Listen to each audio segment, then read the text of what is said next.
Hey there, my friend. You ever walk into a place and feel like people already made up their minds about you? Like they took one look and decided exactly who you were without knowing a damn thing? Yeah, that feeling. Well, today we're diving into a story about power, perception, and what happens when the wrong person thinks they're untouchable. A young officer, full of arrogance, the new police chief walking in undercover, and a moment that will change everything. Trust me, you do not want to miss this one. So before we get started, do me a favor. Hit that subscribe button. Because if you love stories that keep you on the edge of your seat, that make you think, that make you feel, you're in the right place. Now, let's get into it. The rookie officer's biggest mistake. The scorching July sun beat down on the bustling streets of Silver Creek, a mid-sized city tucked away in the rolling plains of Texas. The air was thick with humidity, making even the morning feel heavy. A man in his early 50s stepped out of an old pickup truck, stretching his back before adjusting the cap on his head. His clothes, an unremarkable flannel shirt, faded jeans, and worn-out boots, blended seamlessly with the working-class crowd that filled the sidewalks. His name was David Lawson, the newly appointed chief of police for the Silver Creek Police Department. But no one in the station knew that yet. David had spent over 25 years in law enforcement, rising through the ranks with a reputation for integrity and discipline. When he was offered the job as chief, he knew it wouldn't be easy.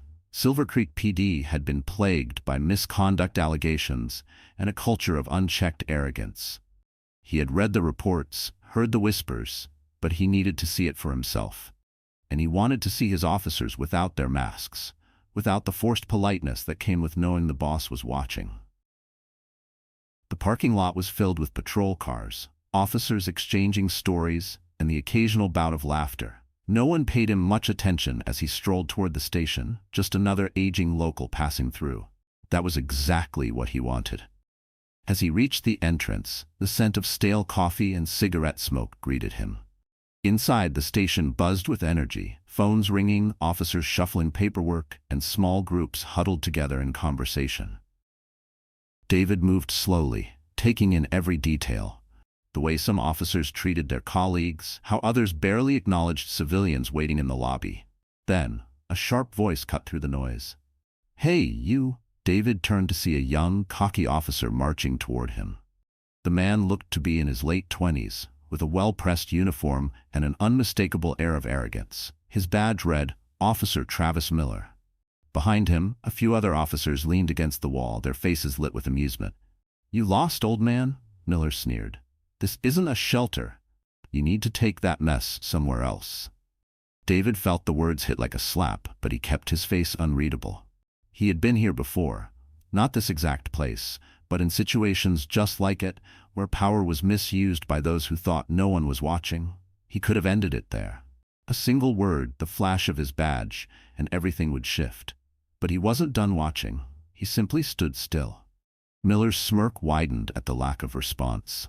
Taking a step closer, his voice rose, making sure his audience could hear him. "Didn't you hear me? I said get out. We don't need people like you hanging around here." Laughter erupted from the onlookers. One officer even slapped the desk, shaking his head in amusement. David exhaled slowly, his fists clenching inside his pockets. Then, before he could react, spit, warm saliva landed on his cheek. The laughter exploded, louder now, a roaring wave of cruelty and amusement. One officer doubled over, another whispered something about putting the riffraff in their place. For a brief second, the world seemed to slow. David's breath hitched as the spit dripped down his face, his ears ringing with the sound of laughter. But he didn't flinch.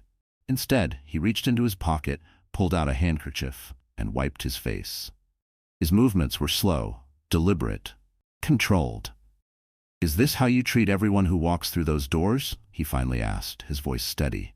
Miller shrugged, his smug grin still in place. "Only the ones who don't belong." The laughter rose again, but David wasn't listening anymore. He had seen enough. Without another word, he turned and walked calmly down the hallway. He could still hear them laughing behind him, still feel their stares burning into his back. Then the intercom crackled to life. "All personnel, report to the briefing room immediately." David smiled to himself. It was time. David walked toward the briefing room, his footsteps slow but deliberate.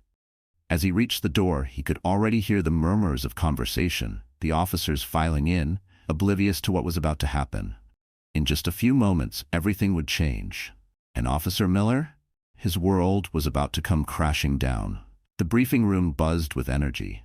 Officers sipped coffee, cracked jokes, and exchanged stories, oblivious to the storm that was about to hit. David Lawson stood just beyond the doorway, a folder stamped with the precinct's official seal in his hand. His face gave away nothing, but inside he was watching. Every movement, every smirk, every whispered comment. His gaze locked onto Officer Travis Miller. Still leaning against the back wall, still carrying that same smug confidence. He didn't know. Not yet. At the front of the room, Captain Elliott, a stocky man in his 50s with a graying mustache, stepped to the podium and cleared his throat. "All right, settle down, everyone. We've got an important announcement today." The room quieted. Officers turned their attention toward the front. Miller barely reacted, still basking in the thrill of his morning performance. Captain Elliott continued, "As most of you know, Chief Reynolds retired last month. We've been waiting for his replacement, and today I'm pleased to introduce our new Chief of Police, a man with an impressive record and a clear vision for this department." David stepped forward. The room froze. Miller's smirk disappeared. Whispers spread like wildfire. Officers sat up straighter, eyes widening as recognition dawned. David's footsteps were measured, deliberate. He placed the folder on the podium, scanning the room slowly. He let the silence sit. Let them feel it. Then finally he spoke. "Good morning." His voice was steady, calm. "My name is David Lawson. As of today, I am your new Chief of Police." The weight of those words suffocated the room. Miller's face flushed red, his earlier confidence completely shattered. David let his gaze rest on him for just a moment, long enough to send a message. Then he turned to the rest of the officers. "This morning, I walked into this precinct in plain clothes because I wanted to see it as it truly is. Not through formal introductions or rehearsed greetings, but the unfiltered reality." A murmur rippled through the crowd, but David raised a hand, silencing it immediately. "And what I witnessed," he continued, "was unacceptable." Some officers shifted in their seats, others avoided his gaze. Miller stared at the floor. David took a step closer to the edge of the podium, his tone sharp but controlled. "Respect is not optional. It is the foundation of this profession. Without it, we fail. Not just each other, but the people we swore to protect." A few officers nodded, some out of habit, others because they knew, deep down, that he was right. "This morning," David said, "some of you laughed at what you thought was just another powerless man being put in his place. But let me make something clear. Everyone who walks through these doors deserves respect, whether they wear a badge or not." His words cut through the room like a blade. No one dared to move. That culture, the one that allows this kind of behavior, it ends today. At this point, I need to pause the story for just a moment. I don't want you to just read this. I want you to feel it. Because this isn't just about some rookie officer making a mistake. It's about something bigger. It's about power, perception, the way people choose to treat others when they think no one is watching. So if you don't mind me asking, have you ever been underestimated? Have you ever walked into a room and felt people sizing you up, assuming they knew exactly who you were before you even spoke? It's a feeling you don't forget. And that's exactly why this moment is so important. Because you're seeing it unfold in real time. Right now, you're watching two types of people. One who's in control, the other who only thought he was. And now, the one who thought he was untouchable. He's about to find out just how wrong he was. So if you're ready, let's see what happens next. Now back to the story. David stepped down from the podium, his presence commanding the room. He walked slowly, his gaze locked on Miller. The young officer stiffened, his earlier bravado now completely erased. David stopped inches from him. "Officer Miller." Miller swallowed hard. "Sir?" David's voice was calm, but there was no mistaking the authority in it. "You," he said, his gaze unwavering, "you represent everything that is broken in this department."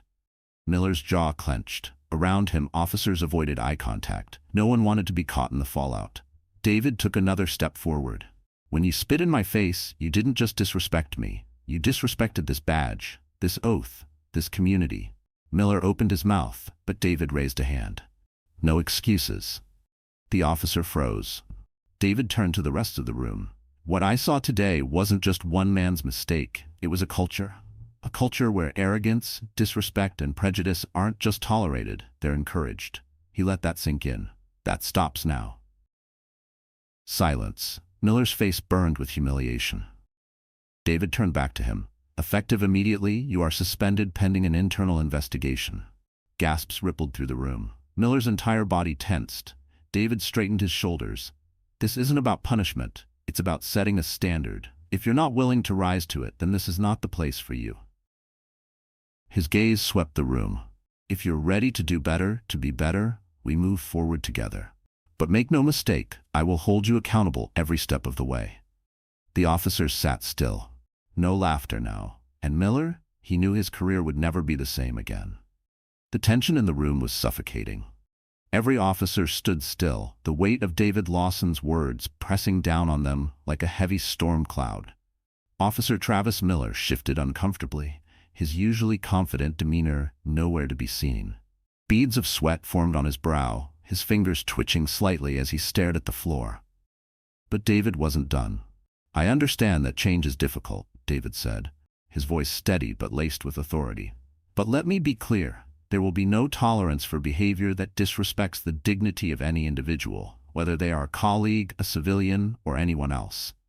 He stepped down from the podium, walking slowly, deliberately toward the officers. His presence commanded the room, his footsteps the only sound breaking the silence. David stopped just a few feet away from Miller, who tensed under his gaze. "Officer Miller," David said. The young officer flinched, his bravado from earlier completely shattered. "You," David continued, locking eyes with him, "represent everything that is broken in this department.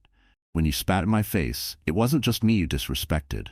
It was the badge, the oath, and the community we swore to protect." Miller's throat bobbed as he tried to speak. "Chief, I didn't know." "That's exactly the problem," David interrupted, his voice sharp. "You didn't care to know. You didn't take a moment to think before you acted, because you assumed the man standing in front of you didn't matter. And that assumption? That is exactly why this department has lost the trust of the people it serves." The silence in the room deepened. No one moved, no one spoke. The reality of his words hung heavy in the air. David turned his attention to the rest of the group, sweeping his gaze across their faces. "What I witnessed today wasn't just one man's mistake," he said. "It was a culture where bullying and prejudice aren't just tolerated, they're encouraged. That stops now." A few officers exchanged uneasy glances. Others stared straight ahead, faces blank, but their tension gave them away. David stepped back toward the podium, his voice rising slightly. "I've spent my career fighting for justice, not just in the streets but within the walls of departments like this one. Change isn't easy, and it won't happen overnight. But I promise you this, as long as I'm chief, this precinct will operate with integrity, respect, and accountability." He paused, letting his words sink in. Then, with a slight nod toward Captain Elliott, he delivered the final blow. "Effective immediately, Officer Miller is suspended, pending an internal investigation." A ripple of gasps spread through the room. The weight of the moment was undeniable. Miller's face turned crimson, his jaw tightening as he avoided the stares of his fellow officers. David, unfazed, stood tall. "This isn't about punishment," he said firmly. "It's about setting a standard. If you're not willing to rise to it, then this isn't the place for you." His gaze swept across the room, meeting each officer's eyes, not with anger, but with expectation. "If you're ready to do better, to be better, then we'll move forward together. But understand this, I will hold you accountable every step of the way." The room remained silent. Then, one by one, the officers began shuffling out, their usual banter replaced with heavy contemplation. David stayed at the podium for a moment longer, watching as Miller stormed out, his face a mix of humiliation and anger. The others avoided eye contact as they followed, their expressions ranging from guilt to quiet reflection. Back in his office, David sat down at his desk, exhaling deeply. He knew this was just the beginning.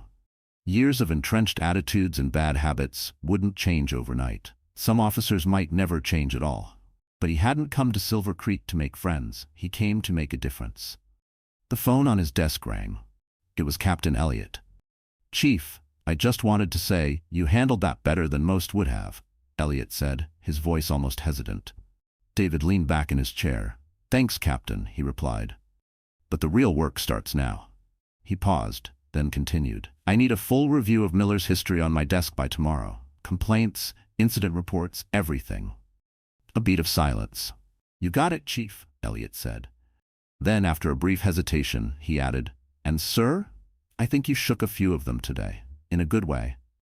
David didn't answer immediately. Instead, he simply hung up the phone, allowing himself a brief moment of satisfaction before diving into the mountain of paperwork on his desk. This was only the first step. And he was just getting started. The atmosphere in the precinct had shifted. The usual easygoing chatter still filled the hallways, but something was different. A tension lingered beneath the surface. Over the next few weeks, Officer Travis Miller became a ghost in the department. Officers who once laughed at his antics now avoided him altogether. The whispers of his suspension spread like wildfire. No one openly addressed it, but the message was clear. What once went unchecked would no longer be tolerated. David Lawson made it a point to walk the halls regularly, greeting everyone he passed. His presence was constant, a reminder that leadership wasn't about sitting behind a desk. It was about being seen, being involved. Some officers took the change to heart. One afternoon, Officer Emily Rise, a young recruit fresh out of the academy, approached David in the hallway. She hesitated for a moment before speaking. "Chief, can I talk to you?" David nodded. "Of course. What's on your mind?" Ray swallowed hard, then admitted, I was part of the problem too. Not like Miller, but I didn't say anything. I let things slide because I was afraid of retaliation." David studied her for a moment before replying. "And now?" She lifted her chin, determination in her eyes. "I want to do better." David nodded, his voice kind but firm. "That's all I ask. It starts with you." Reyes exhaled, looking relieved. "Thank you, sir." But not everyone was willing to change. Miller, refusing to accept his punishment, filed an appeal against his suspension. He claimed unfair treatment, arguing that his actions were being blown out of proportion. David stood his ground. Accountability wasn't optional. When the department conducted a formal review of Miller's record, the findings were damning. A string of previous complaints surfaced: excessive force, inappropriate comments, multiple incidents of misconduct. His appeal was denied. David made it clear that the days of brushing misconduct under the rug were over. Despite the progress, David knew the road ahead would be long. Conversations about implicit bias, accountability, and rebuilding trust with the community were met with mixed reactions. Some officers welcomed the change, others not so much. But David remained undeterred. Each small victory mattered. A recruit speaking up, an officer rethinking their approach, a moment of reflection where there used to be blind arrogance. These weren't just policies, they were steps toward something greater. One crisp morning, David attended a community event at a local park. He stood among neighborhood residents, shaking hands, listening. The tension between law enforcement and the community was undeniable, but so was the potential for change. As he greeted families, a young boy no older than 10 shyly approached him. "Are you really the chief?" the boy asked, his wide eyes filled with both curiosity and hesitation. David smiled. "I am." The boy hesitated before continuing. "My dad says the police don't care about us." David felt the weight of those words settle deep in his chest. He crouched down to the boy's level, his voice gentle but steady. "I can't change the past, but I promise we're working to do better." The boy studied him for a moment before nodding. "And if you ever need help, you come find me. Okay?" A small smile broke across the boy's face. "Okay."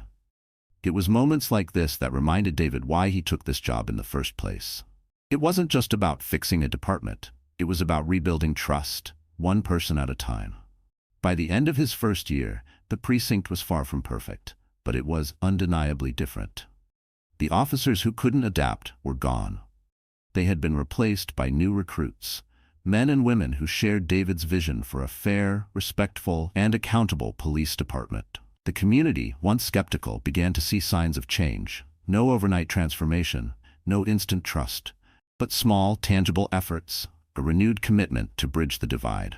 One evening, David stood in the main hallway of the precinct, watching as officers filed out after their shifts. The laughter and camaraderie were still there, but it was different now.